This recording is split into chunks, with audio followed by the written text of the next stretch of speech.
ये धरती अपने भीतर सैकड़ों साल पुराने रहस्यों को दफन किए हुए है, जिनके बारे में आधुनिक समय के इंसान ना के बराबर जानते हैं। जब कभी जमीन पर खुदाई का काम चलता है तो उसके गर्भ से बेहद चौंका देने वाली चीजें बाहर निकलती हैं और ये चीजें दुनिया भर के वैज्ञानिक और शोधकर्ताओं के लिए अनसुलझी पहेली बन जाती हैं। आज के इस वीडियो में हम आपको ऐसी ही कुछ रहस्यमयी चीजों के बारे में बताने जा रहे हैं जिनके सामने आने से शोधकर्ताओं के बीच विवाद शुरू हो गया था। मायन कैलेंडर। आप में से बहुत से लोग जानते होंगे कि धरती पर रहने वाली कुछ प्राचीन सभ्यताओं में माया सभ्यता का नाम भी शामिल है, जिनके अस्तित्व से जुड़े सबूत समय समय पर पुरातत्वविदों और शोधकर्ताओं को मिलते रहते हैं। साल 1940 में शोधकर्ताओं की एक टीम को माया सभ्यता से संबंधित एक कैलेंडर मिला था जिसमें 819 दिन थे। आमतौर पर आप और हम जिस कैलेंडर का यूज करते हैं उसमें 12 महीने और 365 दिन का ब्यौरा होता है, लेकिन माया कैलेंडर में 819 दिन थे और शोधकर्ता इस गुत्थी को सुलझाने में लग गए कि आखिर माया सभ्यता के लोगों ने इस कैलेंडर को किस चीज को ध्यान में रखकर तैयार किया होगा। इस कैलेंडर को लेकर काफी रिसर्च हुई, जिसके बाद शोधकर्ता इस नतीजे पर पहुंचे कि माया सभ्यता के लोगों ने सौर मंडल और विभिन्न ग्रहों की लोकेशन को ध्यान में रखकर कैलेंडर तैयार किया था। इस कैलेंडर को तैयार होने में लगभग 40 से 45 साल का समय लगा होगा, क्योंकि इस दौरान कैलेंडर बनाने वाले लोगों ने ग्रहों की दिशा और स्थान पर रिसर्च की थी और उसके बाद माया कैलेंडर को तैयार किया था।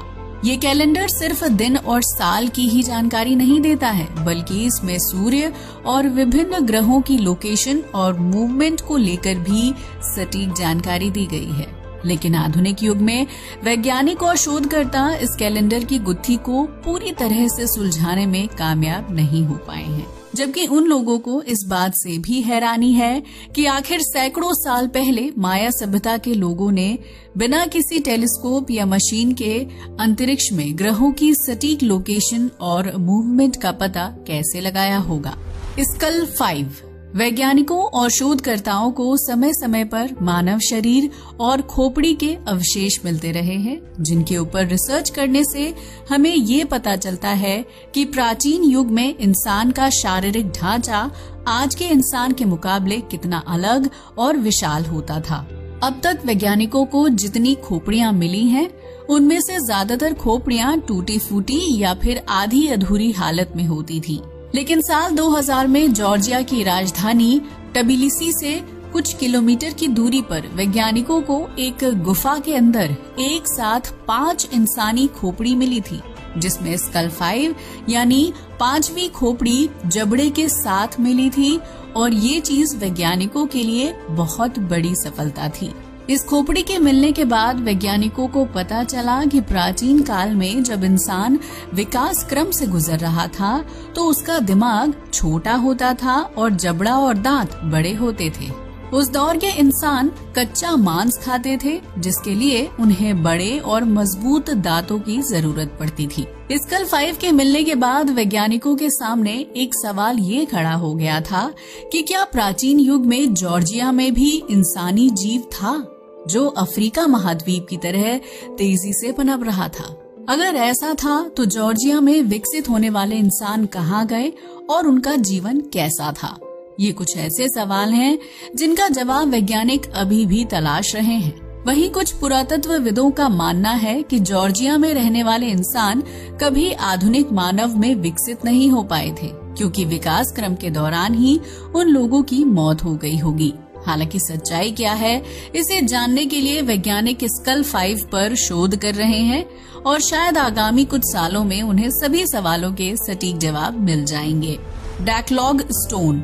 न्यू मैक्सिको में ये पत्थर सालों से चर्चा का विषय रहा है, लेकिन पुरातत्वविदों की टीम अभी तक इस पत्थर के रहस्य को सुलझा नहीं पाई है। इस पत्थर का पूरा नाम लॉस लूनर डैकलॉग स्टोन है, जिसकी खोज साल 1880 में फ्रैंक हाइबन नाम के शख्स ने की थी। लेकिन खोज के लगभग 100 साल बाद तक शोधकर्ताओं ने इस पत्थर पर कोई खास ध्यान नहीं दिया था, जिसकी वजह से इस पत्थर की अहमियत और असलियत कहीं गुम हो गई थी। लेकिन फिर 100 साल बाद 1985 में पुरातत्वविदों ने इस प्राचीन पत्थर पर रिसर्च करने का फैसला किया था, जिसमें प्राचीन भाषा में कुछ शब्द उकेरे गए हैं। लेकिन वर्तमान समय में पुरातत्वविदों को इस भाषा का कोई ज्ञान नहीं है और न ही न्यू मैक्सिको में कोई ऐसी सभ्यता है जो इस पत्थर पर उकेरे गए शब्दों को ट्रांसलेट कर सके। लेकिन पुरातत्वविदों का मानना है कि इस पत्थर पर बाइबल से संबंधित पंक्तियां लिखी गई हैं, लेकिन इन पंक्तियों को कब, किसने और क्यों लिखा था, ये सवाल अभी भी रहस्य बने हुए हैं। हैरानी की बात ये भी है कि सालों से खुले आसमान के नीचे धूप, मिट्टी और बारिश का सामना करने के बावजूद भी इस पत्थर पर उकेरे गए शब्द बिल्कुल साफ और सटीक हैं, जैसे उन्हें कुछ सालों पहले ही पत्थर पर उकेरा गया होगा। पुरातत्वविदों ने विभिन्न देशों और भाषाओं से ताल्लुक रखने वाले शोधकर्ताओं को बुलाकर पत्थर पर लिखी भाषा को ट्रांसलेट करने की कोशिश की, लेकिन उन्हें इस काम में खास सफलता नहीं मिल पाई है। तो क्या ये मान लिया जाए कि धरती पर सैकड़ों साल पहले ऐसी सभ्यता के लोग रहते थे जिनकी अलग भाषा, बोली और रहन सहन था? अगर वो लोग सच में रहते थे तो आज उनकी पीढ़ियां अस्तित्व में क्यों नहीं है? और उन लोगों ने एक चट्टान के ऊपर ऐसा क्या लिखा था जिसे पुरातत्वविद आज तक डिकोड नहीं कर पाए हैं? एंटीकिथेरा मैकेनिज्म। ग्रीस में कुछ गोताखोर साल 1900 में समुद्र की गहराई में डुबकी लगा रहे थे, तभी उन्हें एक तेज समुद्री तूफान का सामना करना पड़ा था। उस तूफान से बचने के लिए गोताखोरों की टीम नजदीक में मौजूद एंटीकिथेरा आइलैंड पर चली गई थी, जहां पहुंचने के बाद उन लोगों को पुराना खजाना मिल गया था।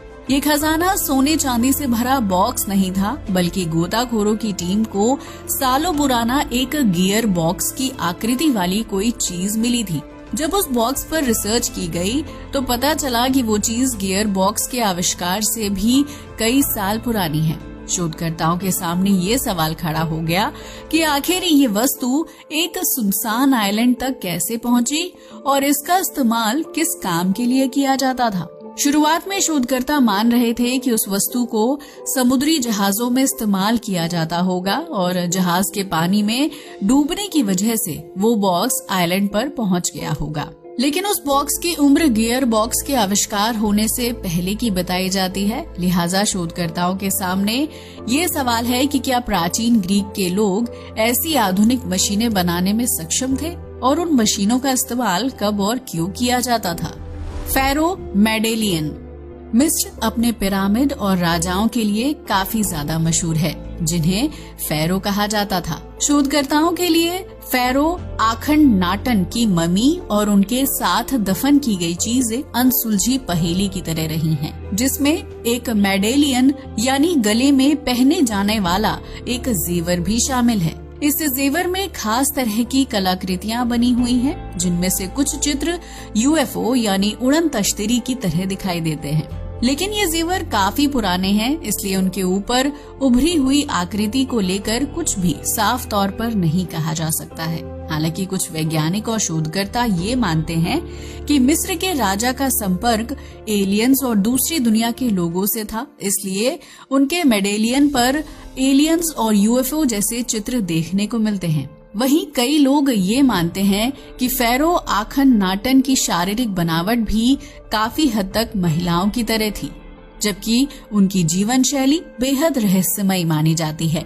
यही वजह है कि शोधकर्ता अभी तक मिस्र के राजा और उनके द्वारा इस्तेमाल किए गए प्राचीन सामान की गुत्थी को अब तक सुलझा नहीं पाए हैं। इन्फेंट बुद्धा।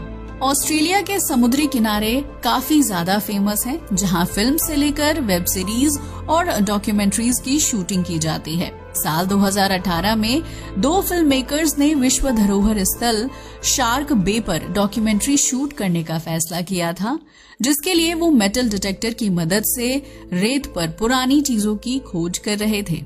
इस दौरान उन्हें रेत में दफन एक छोटी मूर्ति मिली थी। जब उस मूर्ति को बाहर निकाला गया तो उसकी आकृति काफी हद तक बेबी बुद्धा की तरह लग रही थी। लेकिन सवाल ये था कि ऑस्ट्रेलिया में बुद्धा मूर्ति को क्यों और कब लाया गया था। जब इस सवाल का जवाब जानने के लिए रिसर्च शुरू की गई तो पता चला कि उस मूर्ति को चीन में सन 1368 से 1644 के दौरान बनाकर तैयार किया गया था। उस बुद्धा मूर्ति का वजन 1 किलोग्राम और लंबाई 15 सेंटीमीटर के आसपास है, जबकि पूरी मूर्ति को पीतल से बनाकर तैयार किया गया था। इस मूर्ति की खोज होने के बाद शोधकर्ताओं के बीच काफी बहस छिड़ गई थी, क्योंकि किसी को नहीं पता था कि वो मूर्ति चीन से ऑस्ट्रेलिया कैसे और कब पहुंची थी। बाद में किसी नतीजे पर ना पहुंच पाने की स्थिति में शोधकर्ताओं ने ये मान लिया था कि शायद मिंग साम्राज्य के दौरान कुछ लोग बुद्धा मूर्ति को लेकर चीन से ऑस्ट्रेलिया आए होंगे, लेकिन वो लोग अपने साथ मूर्ति वापस क्यों नहीं ले गए और वो रेत में दफन कैसे हो गई? ये कुछ ऐसे सवाल हैं जिनके जवाब आज तक खोजे नहीं गए हैं। Gate of the gods South America में लेक टिटिकाका फ्रेश वाटर की सबसे बड़ी झील है, जिसके किनारे पेरू देश की सीमा पर एक रहस्यमयी स्ट्रक्चर है। इस स्ट्रक्चर को आरामो मुरू या फिर गेट ऑफ द गॉड्स के नाम से जाना जाता है, जिसे सबसे पहली बार साल 1996 में खोजा गया था। ये एक विशालकाय गुफा है जिसमें 2 दरवाजे हैं। माना जाता है कि इस गुफा के दरवाजे 4000 साल पुराने हैं, जिनका संबंध इंका समुदाय के लोगों से हो सकता है। बताया जाता है कि इंका समुदाय के लोग 14वीं से 15वीं शताब्दी के बीच इस जगह पर रहते थे, जबकि वो लोग भगवान और धार्मिक अनुष्ठानों पर बहुत ज्यादा यकीन रखते थे। उन लोगों ने गुफा में खास तरह के दरवाजे बनाए थे ताकि उन दरवाजों के जरिए भगवान धरती पर आएं और अपने भक्तों की सुरक्षा करें। वहीं कुछ लोग ऐसा भी मानते हैं कि इंका समुदाय के लोगों द्वारा बनाए गए ये दरवाजे जादुई हो सकते हैं, जिनकी मदद से वो दूसरी दुनिया में आना जाना करते थे। हालांकि इस गेट ऑफ द गॉड्स को बनाने का असल मकसद क्या है और उसका इस्तेमाल क्यों किया जाता था, इन सवालों का सटीक जवाब शोधकर्ता आज तक नहीं ढूंढ पाए हैं। लेकिन स्थानीय लोगों का मानना है कि धरती पर जीवन की शुरुआत लेक टिटिकाका से हुई थी और मृत्यु के बाद इंसान की आत्मा झील के पानी में समा जाती है। लिहाजा झील के नजदीक बसने वाले इंका समुदाय के लोगों के लिए गेट ऑफ द गॉड्स एक धार्मिक स्थल हुआ करता था। तो ये थी कुछ ऐसी प्राचीन खोजें जिनके सामने आने के बाद वैज्ञानिक और पुरातत्वविद लंबे समय तक परेशान रहे थे। ऐसे में अगर आपको ये वीडियो अच्छा लगा हो तो इसे लाइक और शेयर करना बिल्कुल ना भूलें। साथ ही हमारे चैनल को भी सब्सक्राइब करें। जय हिंद दोस्तों।